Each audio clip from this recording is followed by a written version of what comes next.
मित्रों, जाति प्रथा के पक्ष में कुछ लोगों ने जीव विज्ञान का स्वरूप देकर सही साबित करने की कोशिश की है। उनका कहना है कि जाति प्रथा के द्वारा वंश और रक्त की शुद्धता की रक्षा होती है।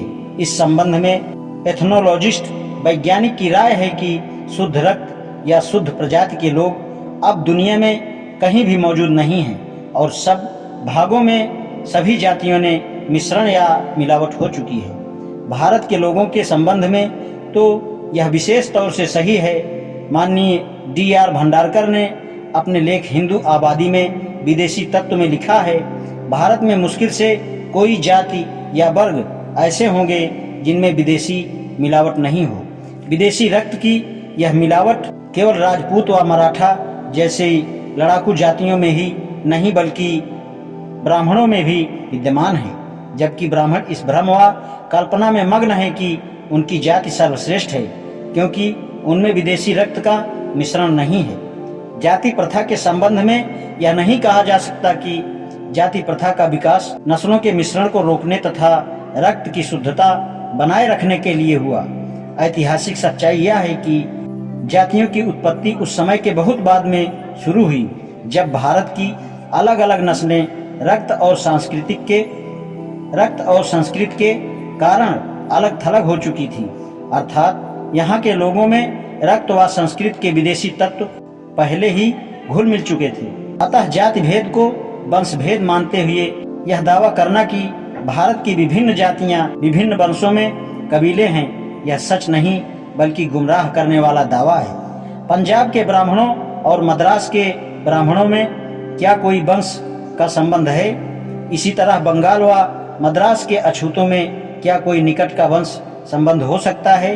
वंश की दृष्टि से पंजाब के ब्राह्मण उसी प्रजाति यानी वंश के हैं जिसके वहाँ के चमार हैं। मद्रास के ब्राह्मणों व चमार में क्या कोई भिन्नता पाई जाती है?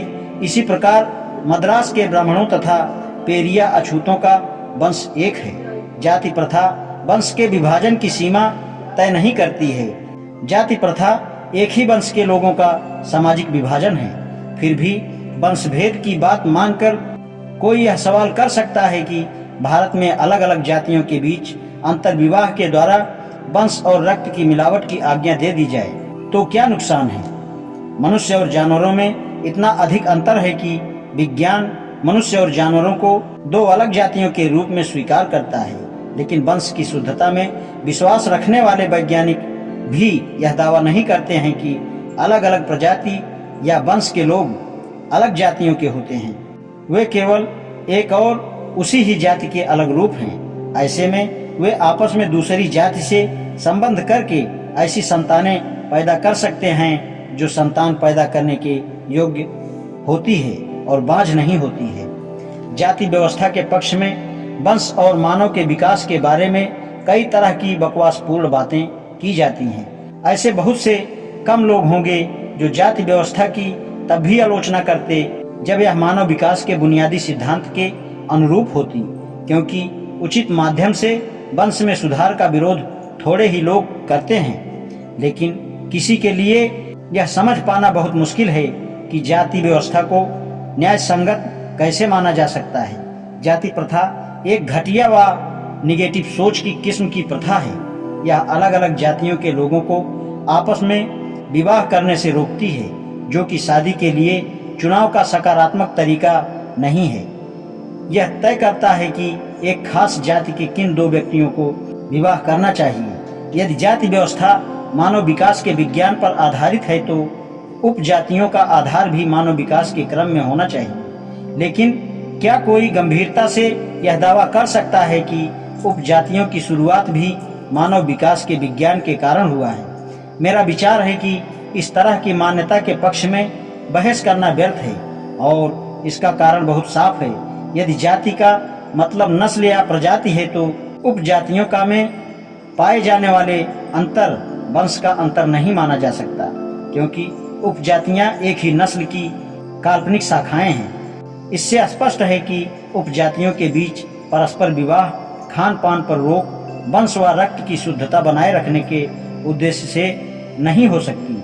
लेकिन उपजातियां मूलतः मानव विकास से संबंधित नहीं हैं, तो इस बात में कोई सच्चाई नहीं हो सकती। यदि जाति की शुरुआत नस्ल या वंश सुधार विज्ञान होता तो आपस में शादियों के खिलाफ रोक समझ में आ सकती है, लेकिन जाति और उपजाति के बीच खान पान पर रोक का क्या उद्देश्य है?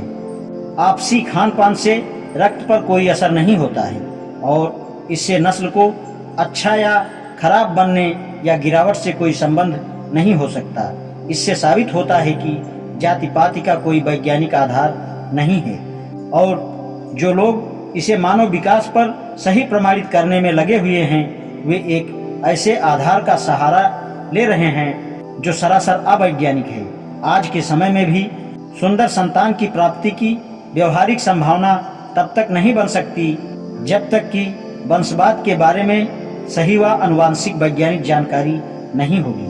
प्रोफेसर बैटसन ने अपनी किताब मेंडल्स प्रिंसिपल ऑफ हेरेडिटी में कहा है कि यदि किसी संतान में अच्छे गुण आए तो उसी के आधार पर यह कहना संभव नहीं है कि वे केवल किसी विशेष परंपरा के गुण के कारण ही आए हैं। यह भी संभावना हो सकती है कि संतान में जो बेहतर या अधिक शारीरिक गुण आए हैं वे किसी खास जैविक तत्व के होने की बजाय विभिन्न कारणों के संयोग का परिणाम है। यह तर्क देना कि जाति व्यवस्था का सिद्धांत मानव विकास से संबंधित है। आजकल के हिंदुओं के पुरखों के बारे में वंश परंपरा की ऐसी जानकारी देना है जिसके बारे में आधुनिक वैज्ञानिकों को भी ज्ञान नहीं है। किसी पेड़ के बारे में सही निर्णय या आकलन उसके फलों से करना चाहिए। यदि जाति मानव विकास के आधार पर है तो किस तरह के नस्ल के लोगों को पैदा करने चाहिए थे। शारीरिक तौर पर हिंदू प्रजाति सी दर्जे के लोग हैं। इनकी वंश के लोग आकार में छोटे व बौने लोगों की नस्ल जो कद में छोटे होने के साथ शक्ति में भी खाली हैं। यह एक ऐसी प्रजाति है जिसका 9/10 भाग फौज की सेवा के लिए नाकाबिल घोषित किया गया है।